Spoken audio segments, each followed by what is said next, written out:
అందరికీ నమస్కారం. ఈ రోజు ఉదయం నుంచి మన అమలాపురం నియోజకవర్గంలో సోషల్ మీడియాలో శెట్టిపత్తుల రాజబాబు వైఎస్ఆర్ కాంగ్రెస్ పార్టీలోకి వెళ్ళిపోతుందని ఒక దుష్ప్రచారం కొనసాగుతోంది. దయచేసి జన సైనికులు, జనసేన పార్టీ నాయకులు, వీర మహిళలు, నా అభిమానులు ఎవరూ కూడా ఇటువంటి దుష్ప్రచారం నమ్మవద్దని, మానసిక స్థైర్యాన్ని కోల్పోవద్దని మీ అందరికి కూడా విజ్ఞప్తి చేస్తా ఉన్నాను.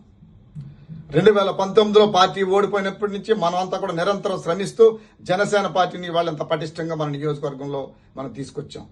కేవలం శెట్టిపత్తుల రాజబాబు అనేవాడికి టికెట్ రాకూడదు, టికెట్ వస్తే పోటీ చేస్తే గెలుస్తాడనే ఒకే ఒక కుట్రతో మన మీద ఈవేళ ఈ ట్రోల్ చేస్తా ఉన్నారు.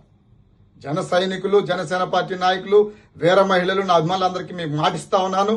నా కంఠంలో ప్రాణం ఉన్నంత వరకు కూడా, రాజాబాబు కంఠంలో ప్రాణం ఉన్నంత వరకు కూడా జనసేన పార్టీని కానీ, పవన్ కళ్యాణ్ గారిని కానీ వదిలిపెట్టడం చెప్పి మీ అందరికి కూడా మాటిస్తా ఉన్నాను. మీరందరూ ధైర్యంగా ఉండండి, దుష్ప్రచారం తిప్పుకొట్టండి.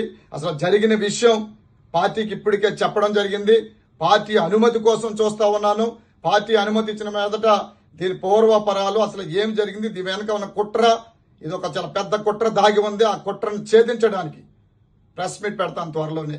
విలేకరుల సమావేశంలో అన్ని విషయాలు వివరిస్తాను. ఈ లోపల జన సైనికులు కానీ, జనసేన పార్టీ నాయకులు కానీ, వీర మహిళలు కానీ, అభిమానులు కానీ ఎట్టి పరిస్థితుల్లో నిరుత్సాహం చెందకుండా మన జనసేన పార్టీని గెలిపించుకోవడం మన ధ్యేయంగా మనం ముందుకు ప్రయాణం చేద్దామని, ఎన్ని అవాంతరాలు, ఎన్ని అవమానాలు, ఎన్ని అపోహలు, ఎన్ని కుట్రలు చేసినా విజయం మనదేనని, జనసేనదని చాటి చెప్పడానికి ప్రతి ఒక్కరు కూడా ధైర్యంగా ముందుకు వెళ్లాలని తెలియజేస్తూ మరోసారి మీ అందరికీ మాటిస్తా ఉన్నాను. నా కంఠంలో ప్రాణమున్నంత వరకు జనసేన పార్టీని వదిలిపెట్టేది లేదని మీ అందరికీ మాటిస్తా ఉన్నాను. త్వరలోనే విలేకరుల సమావేశంలో పూర్తి విషయాలు మీ అందరికీ విశదీకరిస్తానని చెప్పి తెలియజేస్తూ జై జనసేన, జై పవన్ కళ్యాణ్ గారు.